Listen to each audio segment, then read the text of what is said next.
What's up, YouTube? We're gonna get straight into this. Every time I try to get away from this Dr. Umar, my main man, Leonard. Leonard? Oh man, Mr. Honor. How about that? I went to the lady's page and she well over 1,000 subscribers, man. And I think she trying to get monetized. I think that's why she picked the number 1,000. You need 1,000 subscribers in order to get your channel monetized, and then you need 4,000 watch hours. So she need to reach out, especially reach out to me, Leonard. Let's get it to 4,000 watch hours. I got a plan, and I can help her. I got a YouTube course that I teach people, and we can all together help her get to 400,000. Is it 400,000? 4,000. 4,000 watch hours. 400,000 watch hours. There's a 4 in there. I know that much. It's been so long. All 3 of my channels are monetized, so that's where we at. Also, God dang it. Uncle Mike done slipped. I done hurt myself, man. I done cut the bottom of my foot open. So I'm actually I'm in the bed. Yeah, I'm bedridden. So I've been playing the guitar.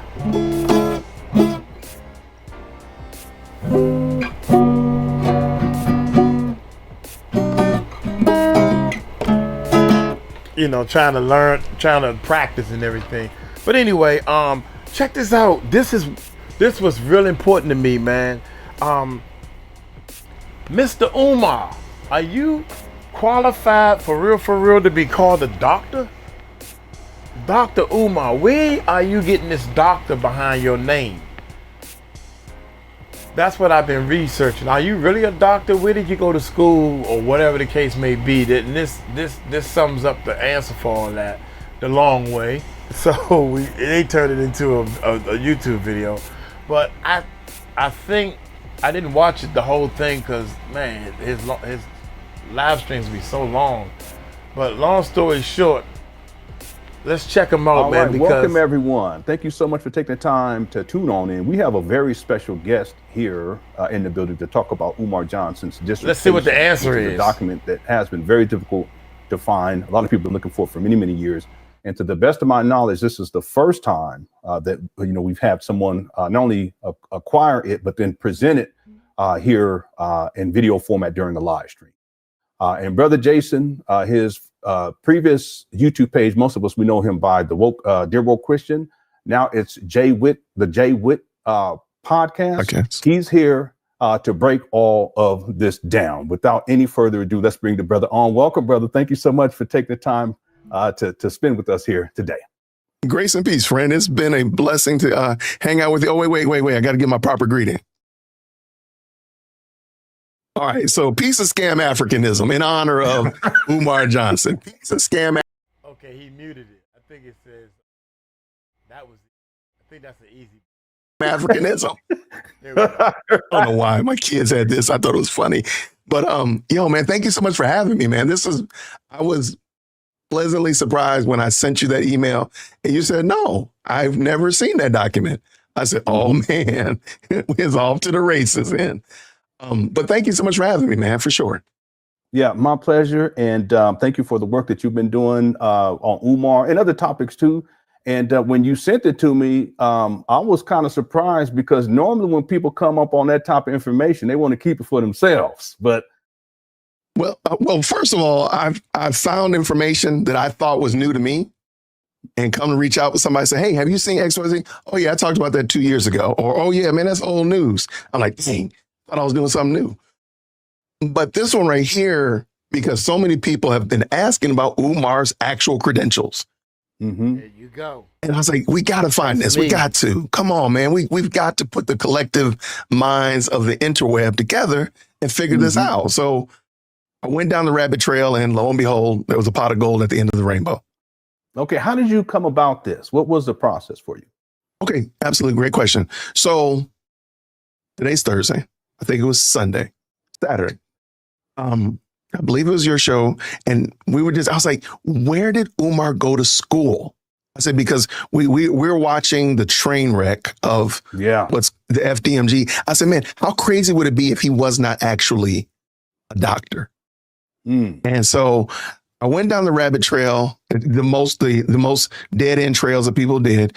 They went to the Philadelphia College of Medicine and looked on YouTube for the graduation. No go. They went and looked for the commencement. No go. I went to who I call my office assistant, ChatGPT, and I asked them, can they help me? What is the steps? I might have to show you. I said, hey, what are the steps for getting a doctorate from the PCOM?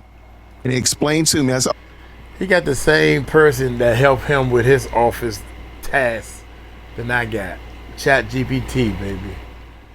I beg y'all, man, to don't look at it as cheating. But believe you me, once you get into that ChatGPT, you're going to be hooked on phonics, baby. Yes, indeed. Especially if you're anywhere near like me. Also, man, just to let y'all know, my shoulder hurt, my back hurt, my hip. My hip is hurting the most. My hip is in a lot of pain, man. So I'm on the bed, man. I'm trying my best. I'm not going to sleep because I'm in too much pain to sleep. I just want to let y'all know, but I might be in some weird positions because I'm listening and I want to get through this, man. Real talk. So let's rock. Let's rock. So what would I need to do if I wanted to see a dissertation from PCOM? And it explained. I said, okay. And it took me to the same dead website that everybody went to because everybody's typing in Umar Johnson. And I don't remember how, and I have to go back and look at my notes, how I came up with Umar R. Abdullah Johnson. Oh, I said, look at the commencement. Who in here is named Johnson? Anybody in the whole program? And they showed me these names. I said, tell me about this person right here. And the person had a dissertation. I said, wait, is Umar R. Abdullah Johnson? Okay, maybe we might be cooking with something. Can you show me that dissertation? No dissertation there. I said, oh, so no commencement, no video, no dissertation. He's got to be a phony. I said, no, I got another idea. Why don't I just email the school? Because you have to have access to their dissertations. So if you were Dr. Lennon Honor, we should be able to see your dissertation. Dr. Phil, fill in the blanks, right? Dr. Cheyenne Bryant. Don't go look hers up. Anyway, I said, let me reach out to the school. And I emailed them on Monday. Okay. And Tuesday afternoon, the gentleman just replied back. And I think I forwarded you the email that he sent me. It was very straightforward. He's like, here it is. Have a great day. It's like 3 lines. I'm like, you got to be kidding me. And I opened up like, this is his dissertation. I was like, wow. And so I think the reason why most people haven't been able to find him is goes by a bunch of different names. Yes. Like he just makes up a new name every other Tuesday. He comes up with a different name. And I'm not saying not every other Tuesday, but pretty much, twice a month. And so lo and behold, that's how I got his dissertation. And so the name that you requested, let me pull up the dissertation here, and most people have not seen it. This is the name that's on the dissertation. Can you see that? Yeah. Umar R. Abdullah Johnson. Scammers, y'all. We talked about this online about Umar, offline before we started here. This is how you understand how scammers work, how they operate, how they maneuver. Well, online, but off the live stream. And we talked about Umar. He has so many different aliases, and this is one of them. I don't understand it. I'll be honest with you. He kind of reminds me of like when we were in high school and we would call ourselves a name. Like this is my basketball name or my football name or whatever. It's like he makes up a name for everything. Like this is my physics class name, and this is my name, and this is the name I call myself at lunch. I don't understand it because I think you mentioned at least a dozen, if not more, names that he goes by. The same thing applies to the school. The school has different names, even under their billing status. I don't know what that's for. I have no idea what the benefit is of creating all these names and aliases. Again, I can understand, if you had you call yourself Dr. Honor here on your podcast. I mean, that would make sense because it's your little branding as for your show. But if you like Dr. Honor at home, and then at the store, you big L when you're down the street. And I mean, L Boogie when you over at Kroger. The big H at Publix. Like, why are you doing this? What's going on? For the life of me, I don't understand. Yeah. And I just for the record, Umar was born as Jermaine Shoemake. His father changed his name at a certain point when he was young. I have the actual information I can show, but Umar's full legal name is Umar Ibn Rashad Abdullah Johnson. But what I have found, and obviously you found in your research, is that Umar, he has so many different names. He interchanges these. So he'll have Umar Johnson. He'll have Umar Abdullah Johnson. He'll have, I've seen him with Umar Rashad Johnson, and he just mixes them up over and over. Yeah. And having four names is just like three cards. He's just pulling names out of the guy. Like, what are you going to call yourself? It is super confusing. I think that's why it was difficult to find him. Mm-hmm.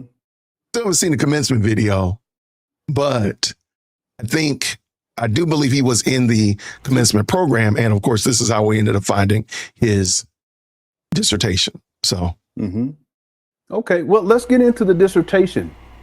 To me, that's a red flag by itself. Why you keep changing your name? What, you don't like the name your mama gave you? Just stick to, my name is Michael Cross. I changed my name to Uncle Mike because YouTube changed my name to. Everybody kept calling me, "You my favorite uncle. You like that the fun uncle that I wish I had. I'm gonna call you my uncle." So I just said Uncle Mike. Well, my name is Mike Cross. So I ain't changed nothing. I just put the uncle on there for the YouTube thing. I love my name. I'm going to keep my name. I don't want to be called nothing else. They call me Mike Cross, the boss. Kind of like that too, but I don't call myself that. Here we go. Okay. Let's get into this. And so let me pull this back up. And I know you've taken notes. I have stuff that's highlighted. I don't have a lot, but before we do this, what were your general impressions of the dissertation as you read through it? Great point. Immediately, there were some things that stood out to me.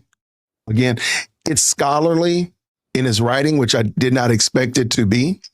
However, it's extremely, I believe it starts out with a bad premise because it's using grades in middle school as a foundation for what's called the Harder assessment from 1985 or something of that nature.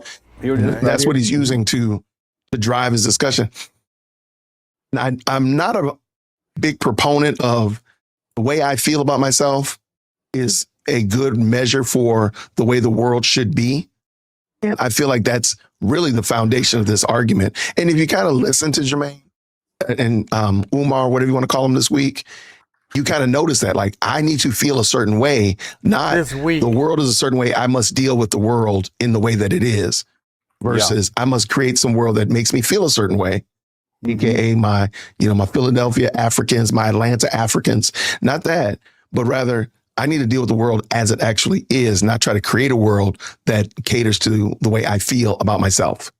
And that ties to this whole idea of self-esteem. As I was reading it too, I could kind of identify parts where it's like Umar projecting his own insecurities. Oh yeah, once you get past the, I forgot exactly where his, we'll get to it. The beginning of it is really just some heady studies and analytics as it relates to his testing of his hypothesis. But after you get there, it is the impacts of racism on education. Yeah. It starts around page 45 and it is off to from there. So really the heavy lifting and the things that are kind of like, okay, this is actually kind of deep is really pages like 3 through 44. After that, it is all projectionville. We're just we're just creating our own adventure. I do want to say this because I mistakenly, when I first got this document, I looked at the length of it and I immediately said, "Oh, it's junk." I think I even might have said that to you in email. Like, it's too short. It's only this many pages. I went and looked at some other people's dissertations as well, and that's not actually uncommon. Okay. I have a family member. I read their dissertation. It's like 90 pages. It's only a couple pages longer than this. So, and this person went to a very reputable college. So it's not, it is on the college though. Now that's the other thing. The college or institution kind of determines how long they're expecting it to be.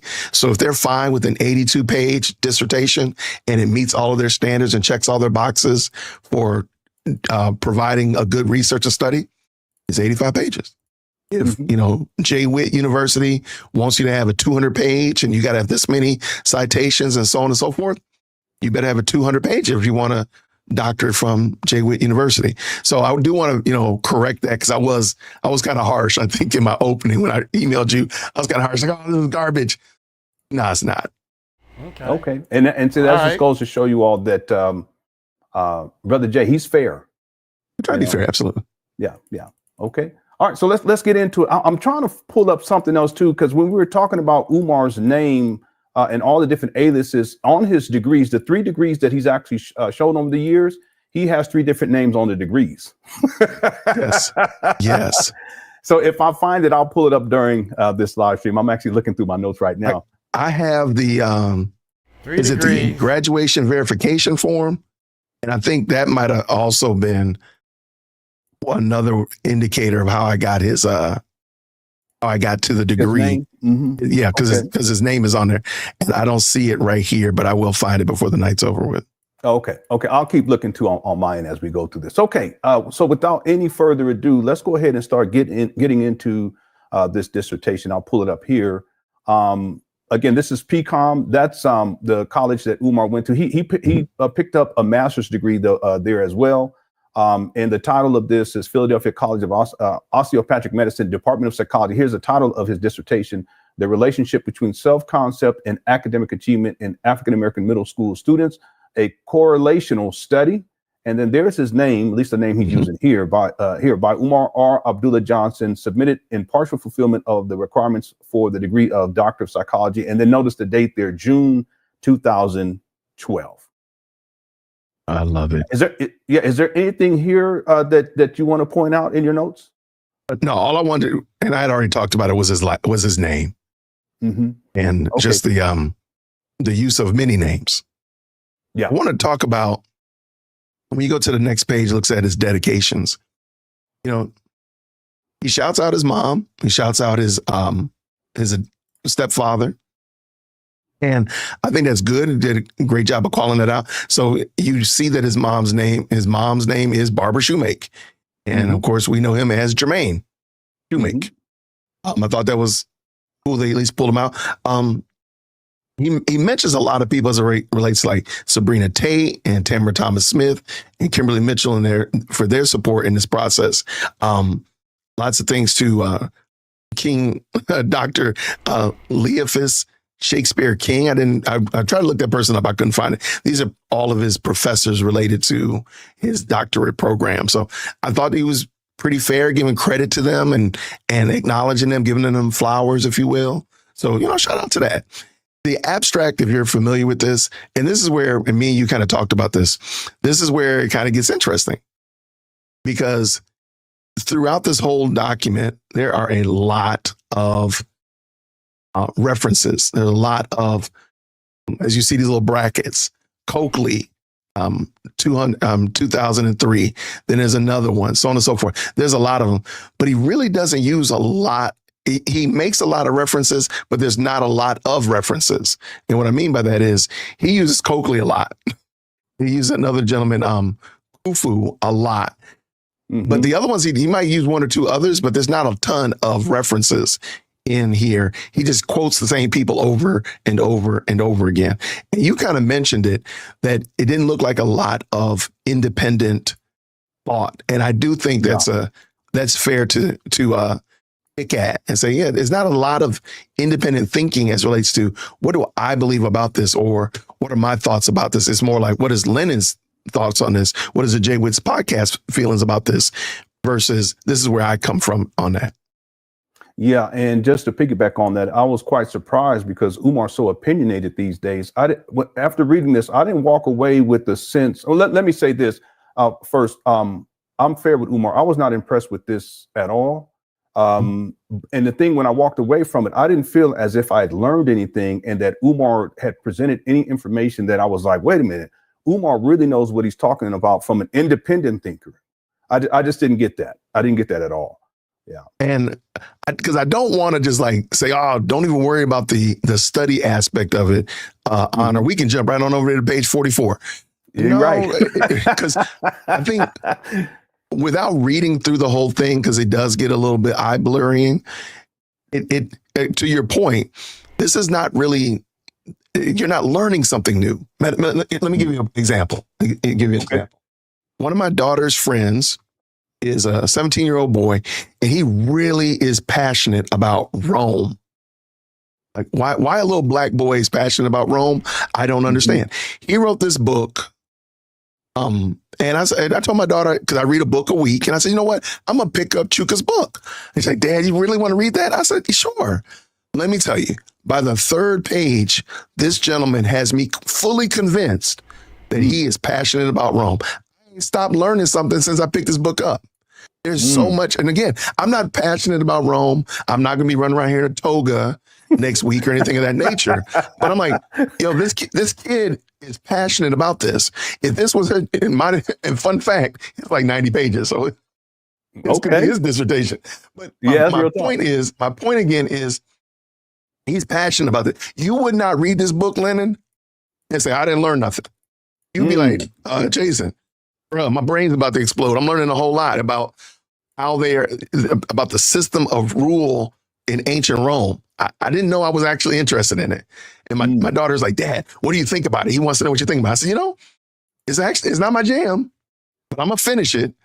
And I'm learning a lot about ancient Roman politics and the system. Like, I didn't know I would care about it. Why? Because this guy knows something about it. He really is passionate about it. So back to the point, and we've said this ad nauseum, Umar Johnson doesn't come across like he's passionate about the education of young black boys in the inner city, in the country, or anywhere, to be honest with you. He does seem like he's passionate about some other things, but we'll save those for after dark. But here, it doesn't seem like he's passionate about it because it doesn't come across in the writing. It doesn't come across in you can say you're interested in the education of black boys, but when I'm watching you on the Joe Budden podcast, I hear you talking about this. You can say you're passionate about this, but I watch you on Don't Call Me White Girl podcast. You talking about a whole bunch of stuff that I don't even think we need to be listening to. That's real talk. But yeah, I'm like, and you want me to send our boys here? You want me to send this dude to your school? Bro, like, he don't come back with cases, my guy. So reading his writing doesn't come across like a passionate educator. And I've said this before as a former classroom teacher myself. He doesn't come across like somebody, teachers. Everybody who has a teacher in their family knows, like, man, Grandma Betty was supposed to be a teacher from the day go. Or cousin this and that was supposed to be a teacher from the word go. They're always talking about education. They're teaching their dogs and trying to teach the cat and trying to train the goldfish. They're always trying to educate somebody. And they come across like this is what they're about. This is in their DNA. That's not the case with Umar by any means or measure. It seems like he's just somebody that likes to talk. And I've joked about it. I say he probably would be a better stand-up comedian than he would be any kind of educator because he can be pretty funny. Yeah, but I digress. So here, looking at his writing, I'm with you 100%. It doesn't come across like somebody who's passionate about it. And I'm going to read what you said right here. Self-concept and academic achievement in middle school and African-American children. I'm sorry. Let me back up. We're going to analyze and determine if they revealed any specific cultural information that could provide additional insight into the relationship between self-concept and academic achievement in middle schoolers and African-American children. I still don't get and don't believe that he is passionate about this topic.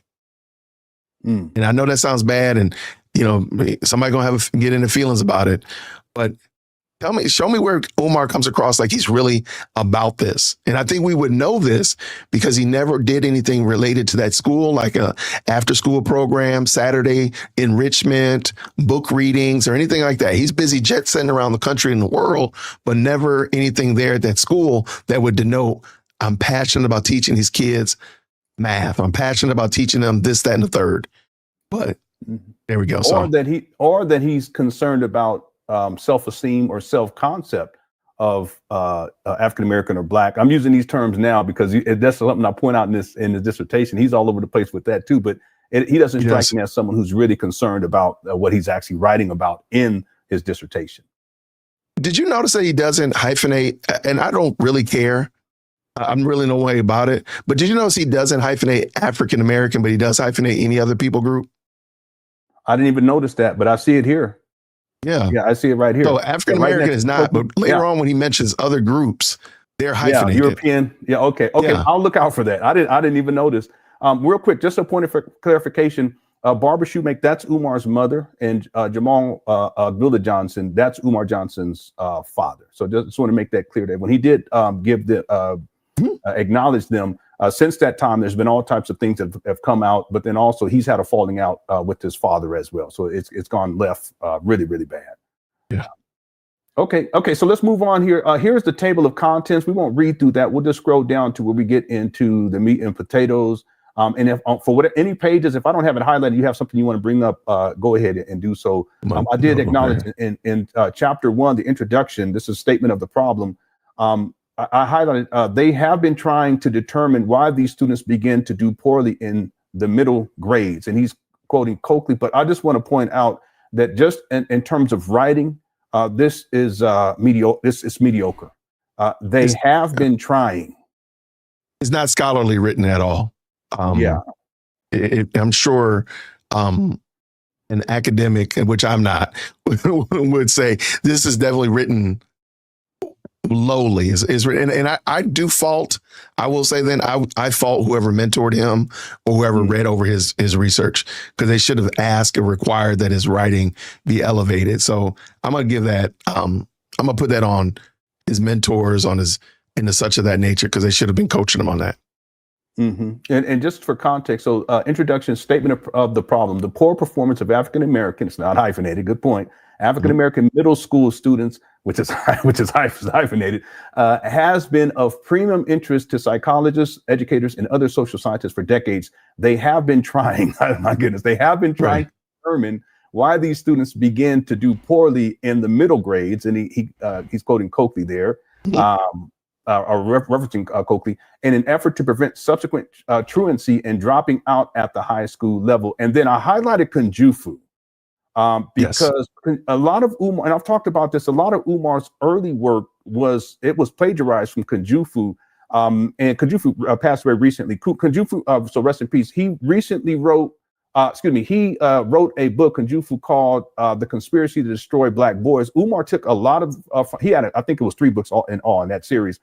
Umar took a lot of that information, and that was part of the premise and a lot of information that he presented in one of Umar's lectures, which was called, what was it? The destruction, I can't remember, the war on Black boys or something to that effect. But a lot of it was sourced from Kunjufu, and Umar quotes Kunjufu throughout. I thought it was interesting because I heard you mention it on your show the other day. And when I was reading through it, I was like, oh, this is a gentleman that Leonard was talking about. So yeah, I wouldn't be surprised because he quotes him quite a bit, him and Coakley quite a bit. Yeah. To me, again, I would probably, especially if knowing now what we know about Umar Johnson and the way he moves, the vast majority of his support base are single moms with boys that don't know what they're throwing their hands up. So he's like the virtual stepdad for a lot of these little boys. And knowing that, it just seemed like he instead of putting the heavy lifting where I think it should be, which is why are there no fathers in the household? Right. I think it just seemed like it's a faulty premise. It's kind of like, hey, why is this car making this noise? I realize there's only 3 tires on it, but why is the car making noise? We must do a study to realize why is this car making noise when it drives down the street with 3 tires. Sir, it has 3 tires. It's supposed to have 4. That's why it's having a problem. It's like you're ignoring the most obvious problem there is when it's almost staring you in the face. Well, actually, truth be told, it is staring him in the face because he is one of those absentee fathers. So it was staring him in the face all this time. And instead of that, again, as a former classroom teacher, I can tell you right now, grades, and there's a lot of shenanigans that happen with grades. You hear that? Did you hear that? See, this is how you miss stuff. This guy he's a teacher. Wow. And instead of that, again, as a former classroom teacher, I can tell you right now, grades, and there's a lot of shenanigans that happen with grades. Yeah. There's just entirely too many variables for little Johnny's spelling test. And the thing is also, I'm surprised they didn't use like standardized testing, because those are a little bit more controlled. There's a little bit more like map testing here in Georgia, milestone here in Georgia, other tests like that, where you can kind of say, hey, all the kids in this school district are taking the exact same test about the exact same time. We can look at those results and really see where we can move the needle. Little Johnny's spelling tests and little Sally's reading scores, I'm not 100%. Unless they're standardized, I just don't think you can get the best information from it. I just didn't feel like he needed to do that. And again, there's other ways he could have tackled this problem, in my opinion. Mm-hmm. Yeah, and I don't think he references anything about fathers' roles or any with self-esteem or self-concept in here, from what I remember, which is interesting. Yeah, which would seem like, again, like that would be a great, if you're looking at middle school boys, let's just say boys, because again, the school was supposed to be for boys. Why would you not look at what these boys should become? One day, these middle school boys are going to become grown men. So when you want to look at what are they using to emulate and grow themselves up or point in that direction, the absence of men probably is a great indicator for why they're not doing well in school, because they really don't see a benefit or value to it. Yep. Amen. And real quick, Kunjufu talks about that. So it's fascinating that Umar, he quotes Kunjufu throughout. But he doesn't reference that particular point, which is a very important point. Extremely important. Mm-hmm. Okay, so just let me know in terms of, as we scroll down here, if you have notes on any specific page, just let me know. Right? All right. So of course we're looking at chapter 2, and I just mentioned that the review covers the definitions and the functionality and the measurement of the self-concept that he's highlighting. Where did I put that? Where did that come from? So that's on page 4. Okay. And real quick, here are the research questions. Let me read this to people because I think it's pertinent to what Umar, I guess his goal in this is there a relationship between subjective ratings of self-concept and academic achievement among African-American middle hyphen is incredible. Now I see it. I can't unsee it now that you mentioned it. I didn't mean to do that to you, man. I apologize. That's all right. That's all good. Middle school children. Are there any cultural factors that may mediate the relationship between self-concept and academic achievement among African-American middle school children? It's fascinating because he doesn't mention fathers being in the home, because that would be a cultural factor that would mitigate the relationship between self-concept. Anyway, okay. So it seemed like a huge, there's a huge opportunity there to say, hey, this is a big gap. But again, I don't think he would, because why? The vast majority of his base are single moms that more than likely look at him as the virtual stepdad. So they don't want to feel accountable. You don't want you to wait. Can't do that. But he'll come off the top rope on us if we don't do our jobs. But he won't come off the top rope on them unless, of course, they reveal his secrets. So you have highlighted here transactional model of self-esteem in children, which demonstrated that the personality and behavior characteristics of parents and children had repercussional effects on each other. Maternal behaviors and beliefs toward their children influence preconceived perceptions and ultimately the self-esteem of their children. However, that was so much better. Let me just grab my glasses and stop acting like I'm 20 years old.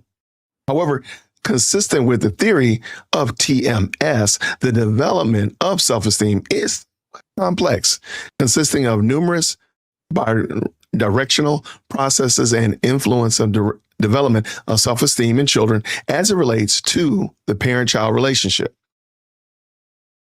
How would you summarize that? Yeah, I think he's outlining that parents are important when it comes to a child's development, especially when it comes to self-esteem, self-perception. But what I found fascinating that he does not address the issue of fathers not being present and how that actually impacts self-esteem directly. And that's one of the major issues in the African-American or Black community. Absolutely. And I think, again, I understand using grades as a bellwether, if you will. I feel like that is not the best, as I've already mentioned before. But I think you have you got a lot more meat on the bone to look at absentee fathers, single parent homes, and such of that nature than just saying, just kind of brushing over it, if you will. Because I feel like he brushed over it and did not even address it with any real fidelity. Yeah. And when you say grades, can you explain to the audience why that's important? Because it's part of the premise. Sure. So, put a 1 in the chat if you have children that are in elementary, middle school, or high school, right? And let me go and put my 1 in there too. Rising. All right, so everybody's got kids. Well, a teacher, let's just make sure that everybody has a sixth grader, all right? And all of our sixth graders all go to the same middle school, all right? And on that sixth grade, you got, let's go with language arts. You got 7 language arts classes. So all of our kids, all our sixth graders are divided up into those 7 classes. Well, you might have a seasoned teacher who's been teaching for 25 years. You might have a teacher who just came in. This is her first year teaching, and everybody else spread out between. And most of the time, they have grade level testing. So like the whole grade level gives a language arts test the same day. Every Friday, we do the language arts test, right? But let's say that your school doesn't do that, and the teacher makes the test as he or she sees fit, or so on and like that. And therefore, there's going to be a problem, because you can see there's going to be inconsistencies. Like Miss Bumblebee has 100 questions on here. Miss Caterpillar only has 5. That's going to be a big difference. Miss Bumblebee uses homework to augment language arts grades. Miss Caterpillar doesn't. And all of those kind of things like that. So me having a 100 in my language arts class, but Lynn and Honor having an 80, there's a lot of reasons why that could be the case. And it doesn't mean that I've actually learned and understood the concepts that are there. I just did a whole bunch of extra homework that has boosted my grade up, and Lennon just did exactly what he was supposed to, but the teacher didn't give a lot of extra opportunities. That's what I'm saying, like a standardized test, whether it be here in Georgia, we have milestone testing. So they do testing several times a year with all the kids from, if I'm not mistaken, it's kindergarten all the way up to high school. And you can kind of see where they matriculated, see how they moved from last year when they took the test at the end of the year to the beginning of the year when they took it, so on and so forth. And then they kind of see, they can track that and all that kind of good jazz like that. Everybody takes the same test. It's not on you, Lennon, to write the test. It's not on me to come up with the questions. They're already there, and everybody takes it. It's normalized so that everybody has access to the exact same, or had access to the exact same information. And to me, those are better tests because they allow for consistency. It's not flawless. There's going to be problems. There are going to be hiccups. There are going to be things that don't work exactly perfect. But the vast majority of the time, standardized tests like that help out a lot. Because it gives you a framework and say, hey, I got 22 little smiling faces in here, and I can see where they were last year in the spring when we went home. Now they came back, we're going to test them again. Hey, a lot of them didn't have that summer rot. A lot of them didn't have the summer fall off. All right, we cooking. And now I can formulate my plan, because I know we're going to have another test come February. We'll have another test at the end of May. So I need to drive, get ready for that, and I can know how to get them there. To me, it makes much more sense. And everything else you do is all pointing in that direction. If that makes sense. Yeah, it makes sense. And we'll get deeper into why that's relevant later, because Umar does talk about some of the limitations of his approach in terms of getting the data for this. Okay, was there anything else on this page that you wanted to address? There was not. Like I said, I hate to say, I really was thinking about the back half of that test of this dissertation. But let's go into this methodology. Okay, and then on page 5, I did outline here. Umar, he quoted Ralph and Menica from 1998, found that a relationship exists between student self-esteem and depressive symptoms following academic examinations, with students with a high self-esteem having fewer depressive symptoms and students with low self-esteem having more depressive symptoms. They also found that the anxiety in students with low self-esteem increased after they were, let me put my glasses on, after they were presented with tasks that normally lead to a high probability of success. They concluded that children with low self-esteem routinely look for data to confirm their low self-beliefs, and the inconsistent feedback caused by academic success leads to increases in anxiety, even when these children are successful. And I want to point this out because Umar, this was really good with what he did on the screen. Right here.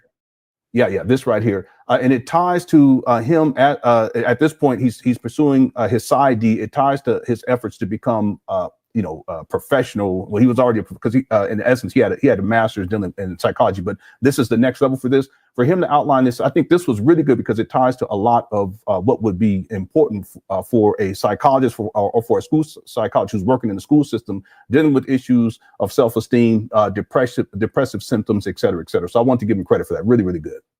Yeah, and I don't want to take away from that either.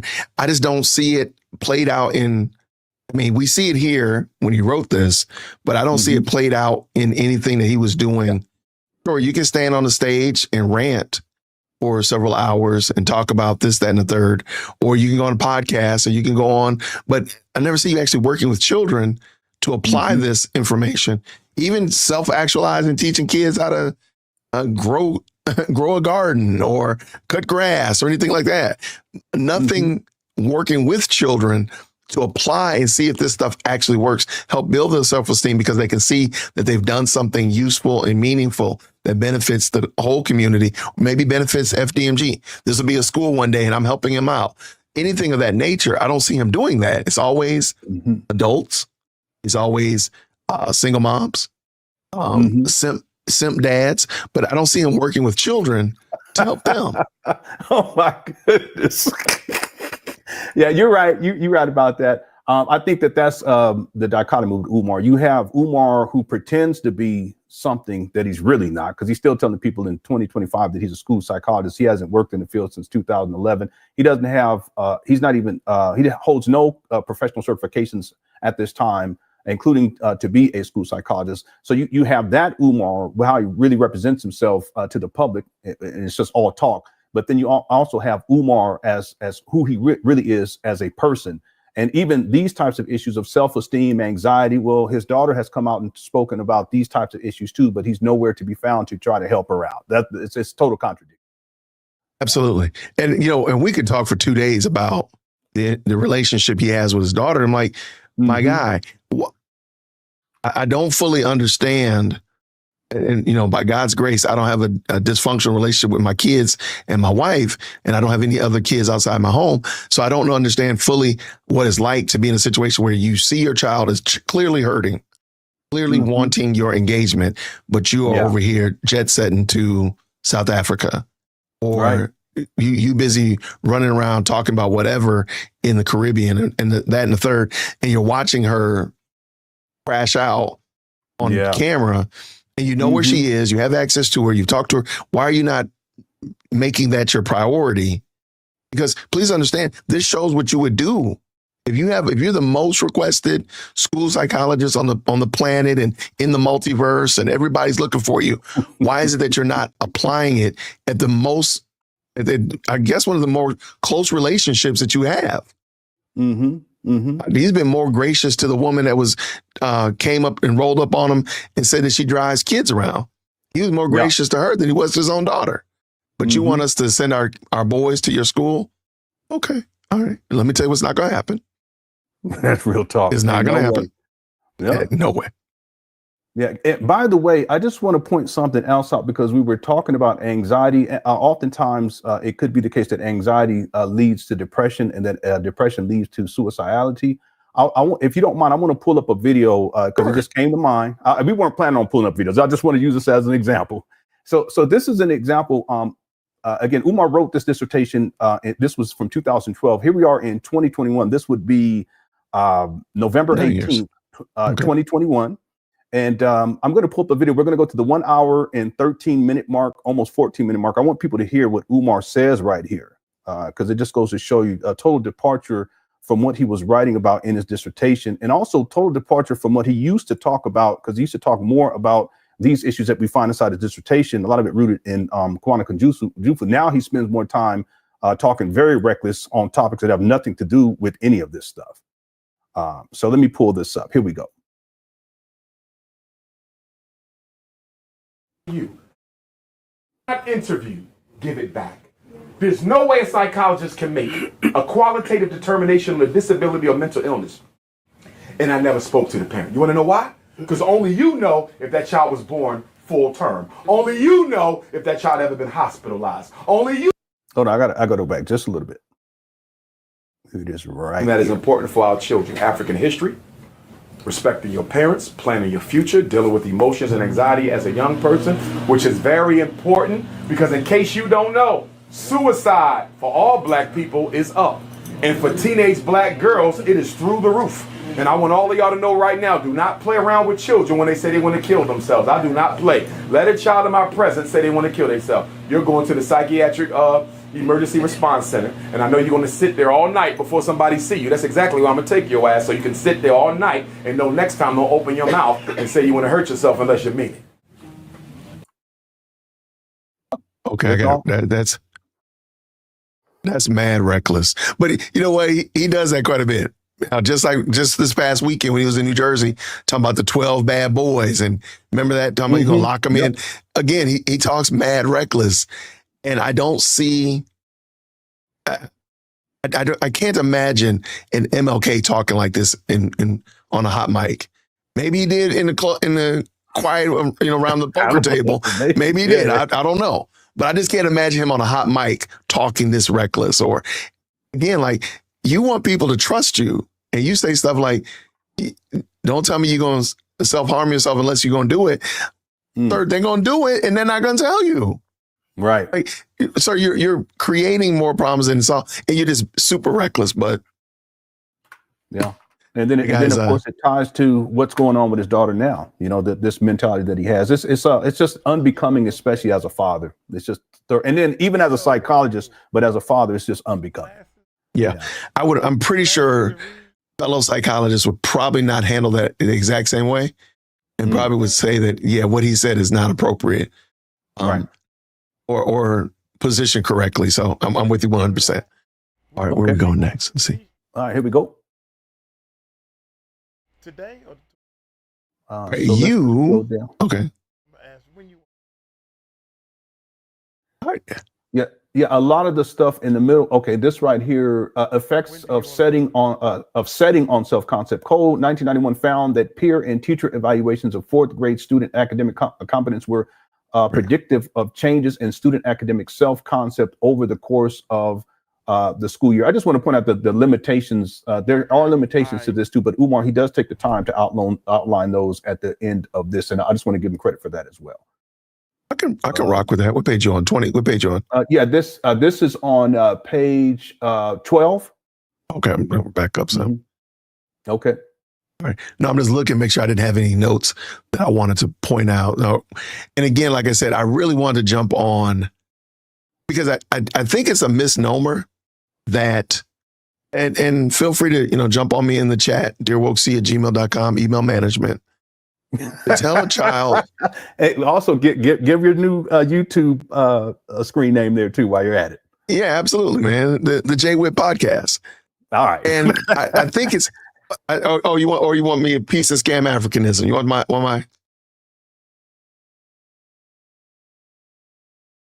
I think it, and feel free to correct me. If you were born here in Philadelphia, Chicago, New York, Atlanta, South Carolina, or somewhere in Texas or California, as a black boy or black girl, you're already navigating enough as it relates to this country and this community that you've been raised in. To put on the burden that this child needs to learn about a continent that's that's filled with countries that you don't know which one is yours or where you might be assigned to or whatnot like that. All you know is that you live over here on Gam Africa Avenue and 42nd Street. That's all you know. To put that burden on it, to me, is a foolhardy venture. Deal with where you are right here. And you hear Umar talk about it ad nauseum. And I feel like that's part of, it creates a level of discontentment because I'm not looking where I am. It's kind of like if you're not happy with what you are, look, keeping up with the Joneses, proverbially, or the grass is greener on the other side. So instead of me being right here, like taking care of where I live, taking care of my family, I'm always looking about what shoulda, couldas over across the street, or woulda, shoulda, couldas on the other side of the world even. And to me, I don't think it lends itself to success. I think it lends itself to being a level of discontented with where you are, and you're not going to apply yourself the best, in my opinion, where you are, because you're always being hammered that you need to worry about Africa. You need to worry about what's going on in the motherland, what's going on the continent, versus what about my own mama right here? What about this little plot of land that I have right here in Georgia? But I guess I got to worry about what's going on over there. And I don't think it lends itself to being like disassociated with, we are here. Now, I'm going to pick a fight. I know that's why I don't like the hyphenated American anyway. Like, we are Americans, period. Sure, if you want to say that I'm more melanated American, whatever. But really, we're Americans. Let's stop it. And it doesn't lend itself to being, I don't believe, successful, because we haven't seen it be successful. And we can't keep blaming and pointing a finger at other people groups saying they're the reason we're not successful. No, we're not even associated. We don't even associate ourselves with being here on this, here in this place, and saying, I'm Georgian, I'm American. Oh, no, I got to add all these other qualifiers to it because I don't want to be a part of it. And therefore I'm not. And then I can't be successful here because I'm not really associated with it. So just a little, just something I'm noticing from here. And maybe that's a precursor to my rant that's going to happen when we get to page 47. 47. 44. Okay. All right, 44. Okay. All right, we're getting there. All right, and this is Brother Jay from the JWhit Podcast. Okay. Absolutely. Thank you, brother, for taking the time. I really do. No problem, man. Okay, so I'll scroll down here. Just stop me if there's any page you want to get to, and then I don't think I have much highlighted because a lot of this stuff, it was very difficult to get to. I just was not impressed. And I can totally understand why you weren't. I don't feel like it was, again, I like how you said it. I didn't learn anything. It wasn't something that really stood out to me as sure.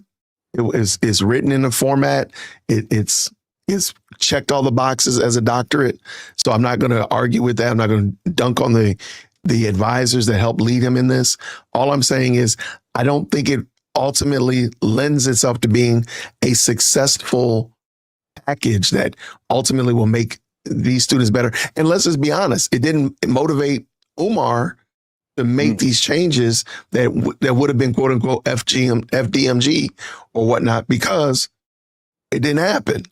But I also think there was a lot of other factors that he brought to the equation too. He poisoned the well quite a bit.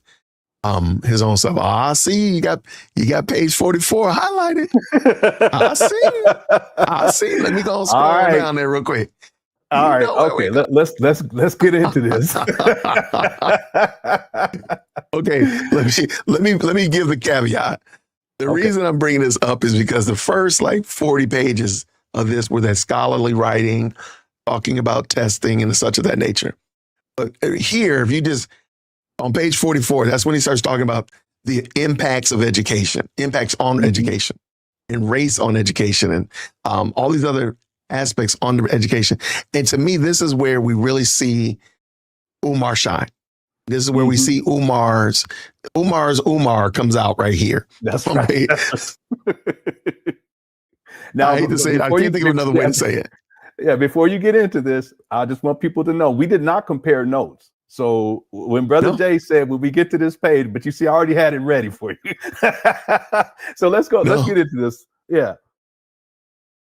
So impact of race on education. I'm going to read this to everyone. Okay. Group 1 responses, those focusing upon the first 3 open-ended questions centered around the impact of being Black on their life provided a rather interesting trend. I find this to be fascinating too, because he interchanges Black, then he says African American without the hyphen, but then he also talks about African American and African culture.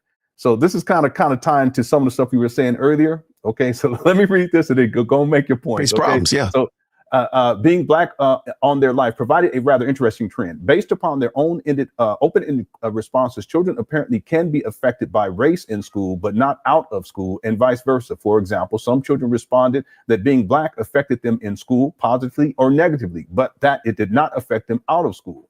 There are certain possible explanations for this trend among this group. For example, the school that these children attend is in a racially dense section of a large city that is predominantly African American, no hyphen, with few, if any, members of other racial groups. Thus, the school itself, reflecting the racial demographics of the immediate neighborhood, is almost exclusively African American. Given the fact that these children may not have had many experiences with racial diversity, they may have been insulated against the potential effects that come with negative encounters with racism, since most of their peers are Black and their principal is African American as well. This possibility is embodied in the following response. And then he's quoting one of the responses by one of these children. Said, being Black does not affect me because I am in a Black community, which may also hold true for out of school experiences. So it really starts to get racialized once we get into page 44. And I'm going to say something based upon my research. This is one of the reasons why Umar had a difficult time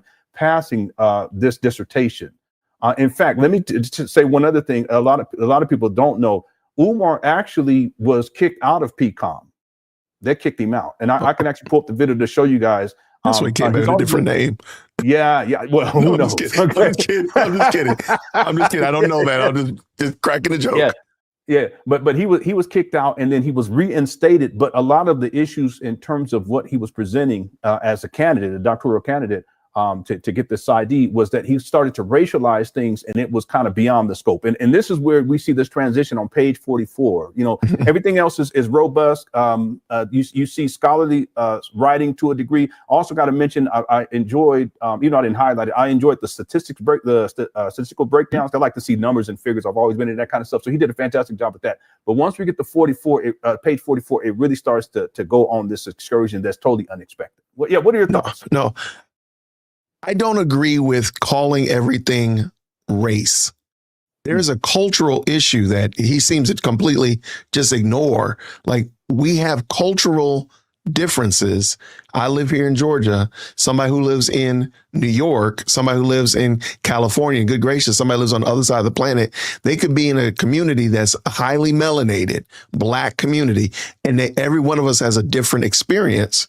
Absolutely. And we have a different culture. And I think to make everything about a racial issue, like we're in here in his writing, he talks about having a school that's in a Black neighborhood. You're going to have a lot of Black kids, Black teachers, and Black principal. But there's a culture that you're ignoring, because if you have that school in an affluent Black neighborhood, it's going to be different than if you have that same school in a less affluent Black neighborhood. And then if you have that school in a very, very poor Black neighborhood, that same school is going to be a different experience. The culture is different. The color and ethnicity of the people is not the issue. And it seems to be like sometimes when we hyperfixate on race, and that's what we're going to talk about now, we hyperfixate on race, we skip the most obvious, again, the three-wheel car. We miss the most obvious issue, is that race isn't the issue. It's culture that plays a huge part in this. And we're just ignoring that because everybody's Black. And so everybody has the same experience. No, that's not true. Or has the same cultural experience. Yeah. I want to piggyback on that and say, going back to a point you made earlier when we first started, and it was a missed opportunity, because when we talk about culture, whether or not a child is being brought up in a 2-parent home, that's part of culture. Huge. Like, if the father is absent, that's part of culture. And I would propose that, for some reason, I shouldn't say it that way. there is a mentality wherein it's become normalized, this idea that Black fathers or African American fathers, or however you want to call it, that them being absent, it's been normalized to where it's not perceived to be an issue, that it doesn't have these types of impacts. And that's, again, is another example of a missed opportunity that Umar really could have explored in his this piece that could have probably provided some insight, both research, but then also from his own perspective that would have given more value, in my opinion, to his dissertation. But like, for example, let's go back to the cultural issue. If you have that same high school or same school, in a very poor community, but you have a lot of fathers that are involved, a lot of fathers in the home. Same thing in a medium income or high, and you have all fathers involved. You're going to see a humongous difference than if they're single parent homes. And so those are some very huge obstacles. I think we just can't make everything race. Sure, there are racial issues in the United States. Signs of partiality run amok. But are they as bad as some of the other self-inflicted wounds that the highly melanated community has? I think we have a lot of problems that we need to resolve. AKA, we can start with the fatherless homes as a huge issue that we need to resolve. I don't think that Umar would talk about it because he would directly be speaking against himself. Amen. So he couldn't say that. Whereas you and myself, we're in homes with our wives and our children. And we can talk emphatically about that because we're doing our best, toughing it out, loving every moment of it, fighting against the socks and such like that. Yeah, you got to bring that up. I told you I was going to get you. I got to stay to the end and find out what I said about the socks. But make sure you hit this like button, okay? Hit the like button and then we can talk about socks. But no, like being a part of a family and being engaged with your family. And the same thing with me being engaged with my family. We have a different outlook. So I would venture to say, if we put the school that your kids are in a very poor neighborhood, but you were still involved in it, the outcomes would be different than if you weren't in the household. And I think Umar completely misses that. It doesn't have a lot to do with race. There is a culture or what's normalized, like you said, that normalized that we need to be honest about. Say we've normalized dysfunctionality, and then we point finger at other people and say it's race. Okay, let's get back to this. So this is where stuff really starts to get interesting. Okay, so you're like race pride. Yeah, I got through this impact of race pride. Yeah. Was there anything from here you want to point out? I kind of mentioned it earlier. The idea that I'm looking at another group, another place to find my value and my self-worth. So, like, for the life of me, I don't get it. I'm not trying to be obtuse. I'm not trying to be just difficult. I don't get it. Like, why do I need to say, well, because we share the exact same skin color, then therefore we have the exact same values and exact same moral standings. I don't think that works. Where does that come from? And to ask that question, or that our ancestors all had the same too. So let me read. Yeah, we didn't even go there, right? Absolutely. Yeah. So impact of race pride on education. The response being Black to me means being brave and strong. Suggests that children who provided this response may have benefited from the immense historical information that provides examples of African Americans and their institutions that have demonstrated success and resiliency despite innumerable odds. Thus, these children may derive a degree of race pride from the knowledge of their cultural history. But again, culture is not a monolith amongst African American or Black people, which serves as a source of motivation and obligation to live up to the examples left by their, here we go, ancestors. Right. Yes. Okay, go ahead. No. And again, like, am I just to assume? Well, one of these things is in order to buy into a lot of what Umar does, we just make assumptions. Every Black person was a slave. Every white person was a slave owner. You just have to make that assumption, even though that's not the case at all. Not saying, again, it's not. So, or maybe your family came here, maybe you're second generation or whatever of that nature. There's a lot of different variables that play into it, but you have to just make these assumptions that everybody who's Black was a slave. Everybody white was a slave owner. There we go. And that doesn't actually work. And then even more than that, why do we, just because, let's just say that was true, why does that mean emphatically that me and you, Lennon, have some kind of affinity? Why? Like, what does that mean? Why does that mean that? And I don't think they want to have that conversation, critically analyze and say, hey, we're here now.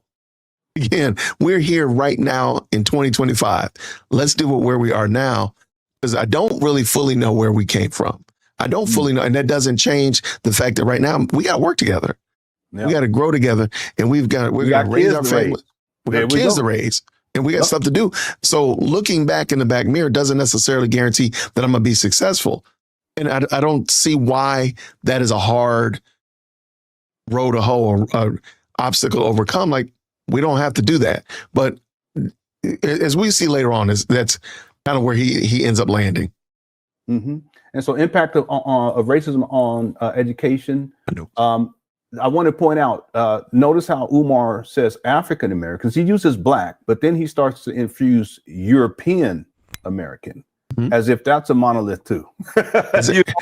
And I don't get it. I'm like, and Europe is a huge continent as well. So why do we do that? Like, what's the value in besmirching all Europeans, or to say that everybody who's black shares this exact same understanding when it's not necessarily true? And is, again, like how you said it, we're not a monolith. They're not a monolith either. So why do we do that?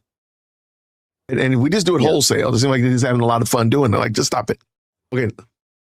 Yeah, let me read this just so that people can hear what he says. He said, the response, being black has affected my performance in school by people talking about other African Americans, how black you are, or European Americans you are, or European American you are, may suggest that many African American children have become self-conscious about their racial identity as a result of peer taunting. I think this is Umar, even though this does happen, I think this is Umar kind of projecting. Being black means a lot to me because of our history and what people did for us. Okay, and then ties to the ancestors. It's a response that appears to imply that African Americans are where they are through the assistance of benevolent European Americans. I don't know how he gets to that point. I didn't either. Yeah, I didn't either. And I peer taunting. I mean, we're relatively around the same age, bro. We would talk about each other so bad when we were young. Playing the dozens, yo mamas. And it's such of that nature. Yeah. Like, I don't understand how now all of a sudden the generation that had no problem talking about how fat your mama was and how black your mama was, now all of a sudden gets upset with the notion, the idea that somebody white would say something bad about you. Now all of a sudden they got to go to therapy and we got to make hashtags and print shirts. When, I mean, we're the generation that was talking about your mama so black. Like, stop it. Just stop. So it does seem like we've really, I don't get it. And I don't think this happens as much as they want to make it. Now, I'm not saying that children are not children and say bad things to each other. Now, what I'm not saying is that, but in all honesty, I don't think it is prolific as you want to make it out to be. But, hey, email management, let us know. All right. And then he goes on to say, again, I don't see how he gets to that benevolent European Americans. Anyway, a child giving this type of response may have confidence in race pride by way of knowledge of their ancestral and historical past, but also may have a view of European American that is not antagonistic, but rather respectful by virtue of what they believe others have done to advance the cause of African American freedom and independence. But he's talking about children. This is so beyond the scope. Go ahead.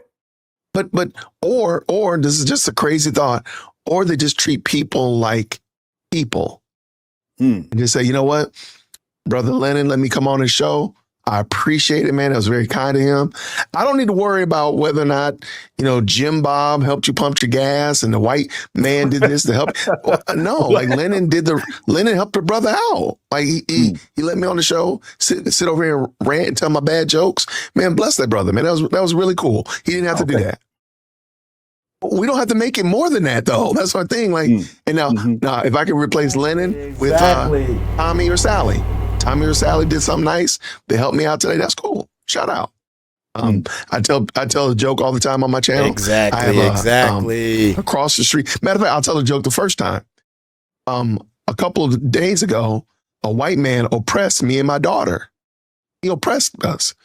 We were in the line at Starbucks. We ordered my daughter a drink, and we were getting up to the line, and that white man ahead of us, because we were looking at the car, and he went to the school that my daughter is getting ready to go to, the college that she's going to. And we were kind of joking about this. I don't know the guy. And that man reached back and oppressed us. You know what he did, Lennon? He paid for our drinks. He paid for our drinks while we were sitting, and we didn't know him from Adam's House Cat.